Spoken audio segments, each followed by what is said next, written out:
Hi, welcome to my YouTube channel. ನಾನಿವತ್ತು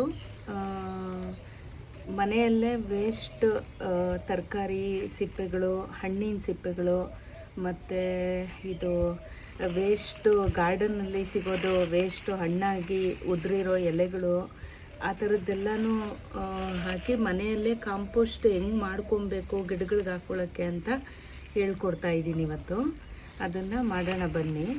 ಮನೇಲಿ ಯಾವುದಾದ್ರೂ ವೇಸ್ಟು ಹಳೇದು ಈ ಥರ ಪಾಟ್ ಇರುತ್ತೆ ನಿಮಗೆ, ಆ ಪಾಟ್ ತೊಗೊಳ್ಳಿ. ಅದು ಕೆಳಗಡೆ ಈ ಥರ ಹೋಲ್ ಮಾಡ್ಕೊಂಡಿರಬೇಕು, ನೀರು ಹಾಕಿದ್ರೆ ಹೋಗಂಗಿರಬೇಕು. ಇವಾಗ ಹೆಂಗೆ ಮಾಡ್ಕೊಳ್ಳೋದಂತ ನೋಡೋಣ. ಇದಕ್ಕೆ ಸ್ವಲ್ಪ ಮಣ್ಣು ಹಾಕ್ಕೊಳ್ಳೋಣ, ಸ್ವಲ್ಪ ಒಂದು ಲೇಯರು. ಅದಾದಮೇಲೆ ನೋಡಿ, ದೇವ್ರ ಮನೇಲಿ ಹಾಕಿರೋ ಹೂಗಳು, ವೇಸ್ಟ್ ಏನಿದೆ, ಹಸಿ ಕಸ, ಬೇಯಿಸಿರೋದೇನು ಇದರಲ್ಲಿ ಹಾಕಬಾರ್ದು. ಈರುಳ್ಳಿ ಕಟ್ ಮಾಡೋದು, ನಿಂಬೆಹಣ್ಣು, ಫ್ರೂಟ್ಸ್ದು ಸಿಪ್ಪೆಗಳು, ಮತ್ತು ಫ್ರಿಜ್ಜಲ್ಲಿ ಸೊಪ್ಪುಗಳು ಮಾರ್ಕೆಟಿಂದ ತೊಗೊಂಬರ್ತೀವಿ, ಅದೆಲ್ಲ ಒಂದೊಂದು ಕಟ್ಟೆ ಹೋಗ್ಬಿಟ್ಟಿರುತ್ತದು, ಹಾಳಾಗ್ಬಿಡುತ್ತೆ. ಅಂಥದ್ದೆಲ್ಲ ಒಂದೊಂದು ಕಟ್ಟು ಸೊಪ್ಪುಗಳನ್ನೇ ಸ್ವಲ್ಪ ಕಟ್ ಮಾಡಿ ಇಟ್ಕೊಂಡು ಈ ಥರ ಹೂವು, ದೇವ್ರ ಮನೇಲಿ ತೆಗಿಯೋ ವೇಸ್ಟ್ ಹೂಗಳು ಏನೇನಿದೆ ಹಸಿ ಕಸ ಎಲ್ಲ ಈ ಥರ ಒಂದು ಕವರ್ಗೆ ಹಾಕಿ ಸ್ಟೋರ್ ಮಾಡಿ ಇಟ್ಕೊಂಡಿರಿ. ಅದನ್ನು ಇದು ಒಂದು ಲೇಯರ್ ಮಣ್ಣು ಹಾಕ್ಬಿಟ್ಟು ಒಂದು ಲೇಯರು ಈ ಥರ ಎಲ್ಲ ವೇಸ್ಟು ನೋಡಿ ಎಲ್ಲ ಇದೆ. ತರಕಾರಿ, ಹಣ್ಣಿನ ಸಿಪ್ಪೆಗಳು, ಹೋಗಿರೋ ಫ್ರೂಟ್ಸು ಪ್ರತಿಯೊಂದು ಇದೆ. ಇದು ಗಾರ್ಡನ್ನಲ್ಲಿ ಎಲ್ಲ ವೇಸ್ಟು ಹಣ್ಣಾಗಿ ಉದುರುತ್ತಲ್ಲ ಎಲೆಗಳು, ಅದು ಎಲ್ಲ ಸ್ವಲ್ಪ ಹಾಕ್ಕೊಳ್ಳೋಣ. ಮತ್ತು ನಾವು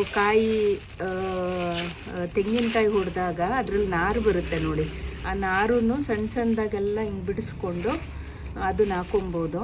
ಅದು ಕೋಕೋಪಿಟ್ಟಲ್ಲಿ ಯೂಸ್ ಮಾಡ್ತಾರೆ ನೋಡಿ, ಆ ಥರ ಇರುತ್ತೆ ನಾರು. ಇವಾಗ ಇದಾಕಾದ್ಮೇಲೆ ಒಂದು ಲೇಯರು ಮಣ್ಣು ಹಾಕ್ಕೊಳ್ಳೋಣ, ಒಂದು ಲೇಯರು ಹಿಂಗೆ ಮಣ್ಣು ಹಾಕ್ಕೊಳ್ಳೋಣ. ನೀವು ದಿನ ಎಷ್ಟೆಷ್ಟು ಸ್ಟೋರ್ ಹಾಕ್ತಾ ಇರುತ್ತೆ ಅಷ್ಟಷ್ಟು ಹಾಕ್ಕೊಂಡು ಅದಕ್ಕೆ ನೀವು ದಿನ ಅಲ್ಲೇ ಹಾಕ್ತಿದ್ದಂಗೆ ಇವಾಗ ಮಣ್ಣೆಲ್ಲ ಹಿಂಗೆ ಹಾಕಿ ಅದರ ಮೇಲೆ ಸ್ವಲ್ಪ ನೀರು ಚಿಕ್ಕಿಸ್ಕೊಳ್ಳೋದು. ಈ ಥರ ಸ್ವಲ್ಪ ನೀರು ಚಿಕ್ಕಿಸ್ಕೊಂಡು ಮತ್ತು ನೆಕ್ಸ್ಟ್ ಡೇಗೆ ಎಷ್ಟು ಕಿಚನಲ್ಲಿ ನಿಮಗೆ ಸ್ಟೋರ್ ಆಗುತ್ತೆ ಹಸಿ ಕಸ, ಆ ಥರ ಈ ಥರ ಕಸನ, ಇದು ವೇಸ್ಟೇಜ್ನ ಈ ಥರ ಹಾಕಬೇಕು.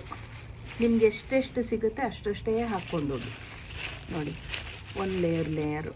ಇವಾಗ ಮತ್ತೆ ಮಣ್ಣು ಹಾಕ್ಕೊಳ್ಳೋಣ. ದಿನ ಎಷ್ಟು ಸಿಗುತ್ತೆ ಅಷ್ಟಷ್ಟೇ ಹಾಕ್ಕೊಂಡು, ಹಾಕಿದ ದಿನ ಸ್ವಲ್ಪ ನೀರು ಚಿಕ್ಕಿಸ್ಕೊಂಡು ಹೋಗ್ತಾಯಿದ್ರೆ ನಿಮಗೆ ಅಲ್ಲಿ ಕೆಳಗಡೆ ವೇಸ್ಟೇಜ್ ನೀರು ಜಾಸ್ತಿ ಆಗಿದೆಲ್ಲ ಕೆಳಗಡೆ ಹೊರ್ಟೋಗುತ್ತೆ. ಮತ್ತು ಗಾರ್ಡನಲ್ಲಿ ಸಿಗ್ತಾ ಇರುತ್ತಲ್ಲ ಉದುರಿರೋ ಎಲೆಗಳು, ಅದೆಲ್ಲನೂ ಅದನ್ನು ಹಾಕ್ಕೊತಾ ಇರಿ. ಹಾಗೆ ಲೇಯರು ಹಾಕ್ಕೊಂಡು ನೋಡಿ, ಹಣ್ಣುಗಳು ಹೋಗ್ಬಿಡುತ್ತೆ ಮನೆಯಲ್ಲಿ ಎಷ್ಟೊಂದು ಹಣ್ಣುಗಳು, ಅದನ್ನು ಎಲ್ಲ ಹಿಂಗೆ ಹಾಕಿ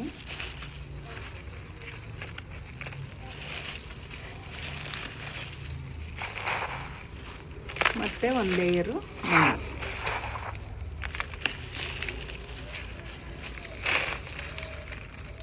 ನೋಡಿ, ಈ ಥರ ಲೇಯರ್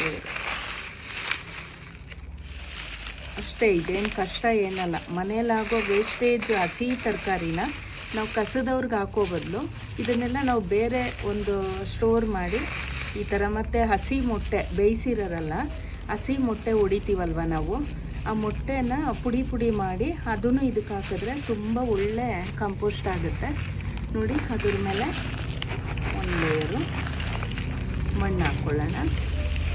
ಈ ಥರ ಲೇಯರು ಹಿಂಗೆ ಹಾಕ್ಕೊಂಡು ನೀರು ಹಾಕ್ತಾ ಇರಬೇಕು. ಇದಕ್ಕೆ ದಿನ ಸ್ವಲ್ಪ ನೀರು ಚಿಕ್ಕಿಸ್ತಾ ಇರಬೇಕು. ಚಿಕ್ಕಿಸ್ಬಿಟ್ಟು ಇದ್ರ ಮೇಲೆ ಏನಾದರೂ ಒಂದು ಪ್ಲೇಟ್ ಥರ ಏನಾದರೂ ಮುಚ್ಚಿರಬೇಕು. ಅದು ವೇಸ್ಟೇಜ್ ನೀರು ಕೆಳಗಡೆ ಹೋಗ್ತಾ ಇರಬೇಕು. ಮೇಲೇನಾದರೂ ಒಂದು ಪ್ಲೇಟ್ ಏನಾದರೂ ಮುಚ್ಚಿರಬೇಕು. ಇಷ್ಟು ಮುಚ್ಚಿಬಿಟ್ಟು ಇಟ್ಬಿಟ್ರೆ ನಿಮಗೆ 1.5 ಮಂತು 1 ಮಂತಲ್ಲಿ ನಿಮಗೆ ಒಳ್ಳೆ ಕಾಂಪೋಸ್ಟು ಆಗಿರುತ್ತೆ. ಗಿಡಗಳಿಗೆ ನೀವು ಒಂದೊಂದು ಪಾಟ್ಗೆ ಹಾಕ್ಕೊಂಡ್ರೂ ಗಿಡ ತುಂಬ ಚೆನ್ನಾಗಿ ಹೆಲ್ದಿಯಾಗಿ ಬರುತ್ತೆ.